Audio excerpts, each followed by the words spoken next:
our topic today is operative repair of dural sinus injury or cerebral venous sinuses, it's the same name. First point to put here is that the sinuses is not included only the dural venous sinuses as we know. I want to put two major anastomotic veins, the superior anastomotic vein of Dural and the inferior anastomotic vein of Labe, and most of text consider them as and treat them as part of the dural sinuses according to preservation and anatomy.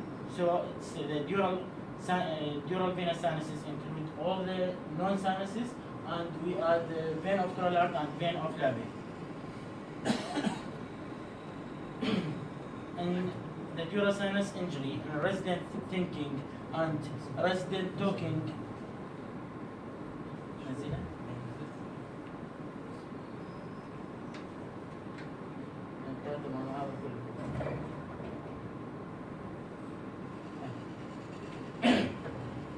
So, and from resident point of view, if you ask anyone about dural sinuses injury, so you will hear the same sentence. It's not a big deal. It's an easy job, and you can manage the venous sinuses only by gel form. And the text mentioned that there is also other option. You can. This is the sinus injury, and there is a graft. You can suture it, and it's an easy job. But in reality, you will face this. There is a minimal sinus tear. There will be many of bites, many of surgeries, and many clips. You don't know where to put the clips in sinus bleeding, and there will be 1 liter per 1 minute blood loss. For us as a neurosurgeon, the sinus bleeding is more fearful than carotid artery injury, more fearful than metacerebral artery injury. This is an important point to put there. This is the general item. Dural sinuses injury or dural sinus opening can occur in tumor and in trauma. And we open the dural sinuses intentionally as part of the surgeries like in meningioma, pulse, or parasagittal meningioma. And one important basic point is to expose both sides of the injured part to get control. This is the first important point. With the communication with the anesthesia, head elevation or chest elevation, reducing the venous pressure is an important point when dealing with venous sinus. So to prevent obstruction of the venous sinuses in the neck, which is crucial for us. And also to put in mind the possibility of air embolism in a case of open sinuses, and should be planned pre-operative with central venous line, and if recorded Doppler monitoring is present, it's better. Other points is like general rules. If there is a small defect in the sinuses, so we can use free muscle, you can use muscle graft or gel foam, and then we secure this with figure of a suturing, of course with round type of suture material, not cutting. And in trauma, usually the sinus injury from bony fragment, so you should control both sides of the fragment before you try to remove it. This is a crucial point. While repairing a sinus, there's some text considered as the golden finger is the assistant finger, which is the finger that press the sinus while the surgeon try to suture the facial graft on the sinuses. If the laceration of the sinus is a smooth cut, so we can try to continue suture it directly, and then secure the suturing with gel foam and muscle on the opposite of the above.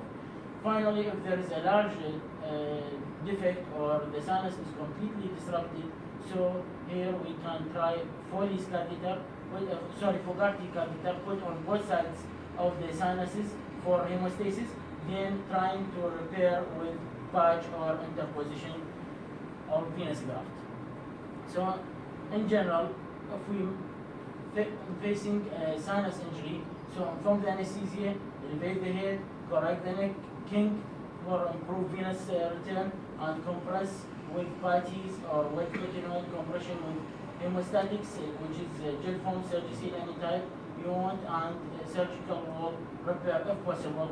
Of course, avoid coagulation as much as possible and avoid ligation. There is an old study of traumatic dural sinuses. Take more details of the options. You can do a free duroplasty, they call it, with a free flap, muscle, gallia, and deferred dura, or direct stitching or hitching of the dura is one of the way to stop sinus bleeding. Another way is ligature of the rostral part of suprasagittal sinus. We know that the anterior third of suprasagittal sinus is sacrificable, rather sacrificable part.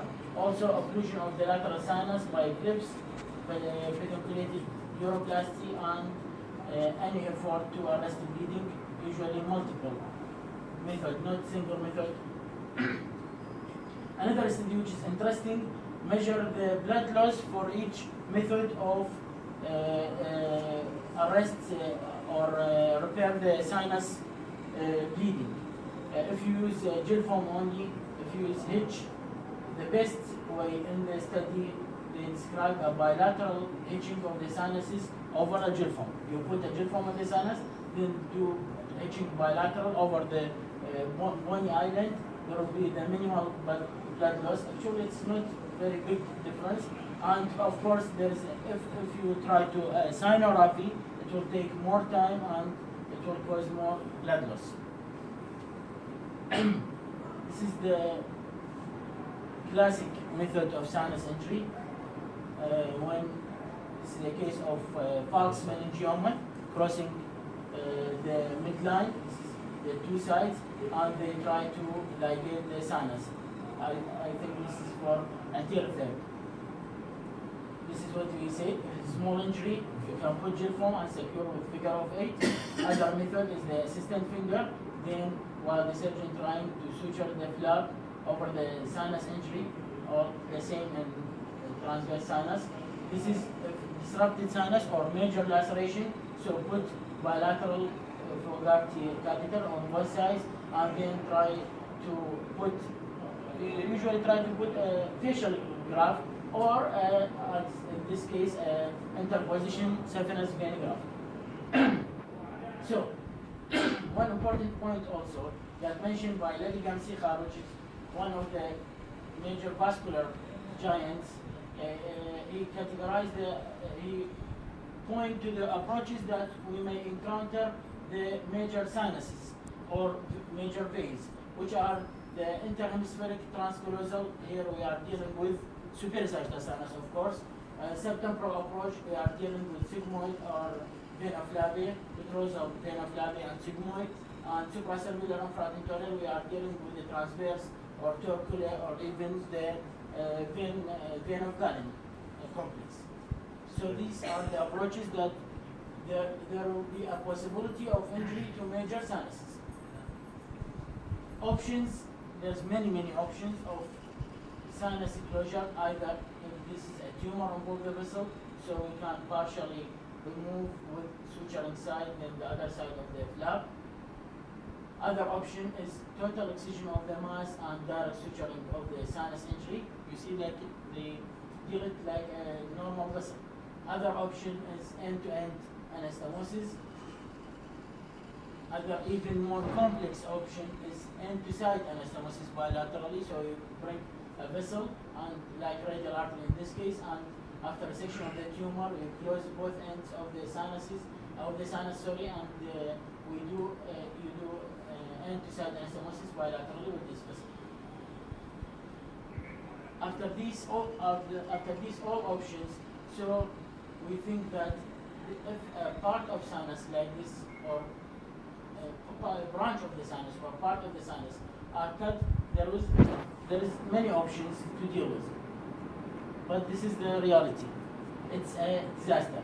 Any injury to the sinus may cause a real disaster. This is expected labia venoclavian injury result in venous infarction of the temporal lobe.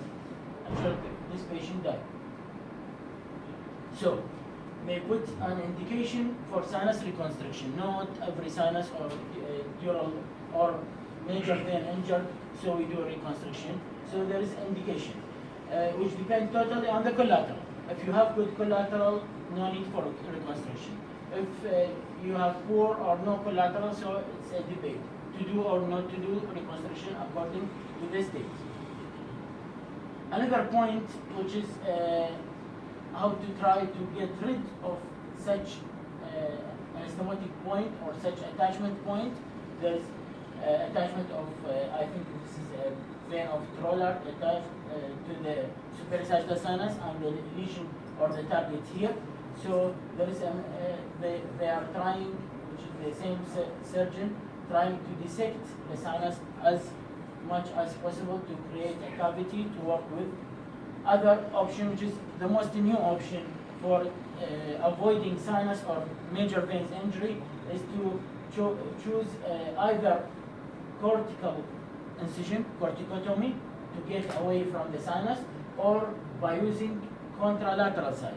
If you try to get this tumor from the ipsilateral side, so for sure you will injure the sinus or sacrifice sinus or the major vein. If you will try it from the other side, we call it contralateral craniotomy, you may preserve most of them. There is a major point to put there. There's a study by the giant Spitzler, I think it's 2015, is the midline as the landmark position for the superior sagittal sinus on the cranial vault. They made a cadaveric study and MRI study. They found that the superior sagittal sinus is partially or totally, in all cadaver, partially or totally displaced toward one side of the midline, and usually to the right. This is a huge point. There is no superior sagittal perfectly on the midline, and so the superior sagittal sinus consistently displaced from either side of midline. Midline is not reliable for identifying the superior sagittal sinus. So keep away 6 to 8 millimeter on each side, like a distance of error. There will be 6 to 8 millimeter on each side. For superior sagittal sinus injury, which is the most common sinus to injured and the largest sinus in the brain, they divide the sinus. This is, I think, Cushing, yes, Harvey Cushing.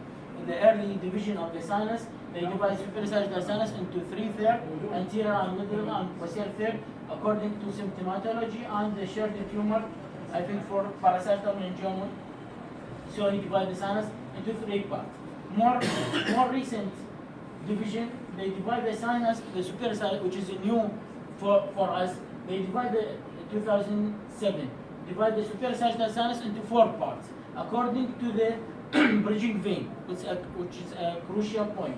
They divided segment 1 and 2 contain clusters of bridging vein, so you should not operate through it. And segment 2 and 4 have a paucity of venous drainage. Usually there is no vein. The segments 1 and 2 segment 5 cm long length, and the 3 and 4 segment are 7 cm length.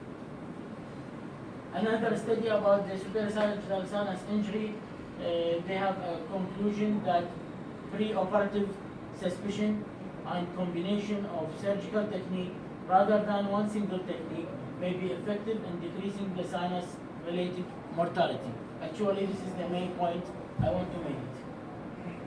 Finish.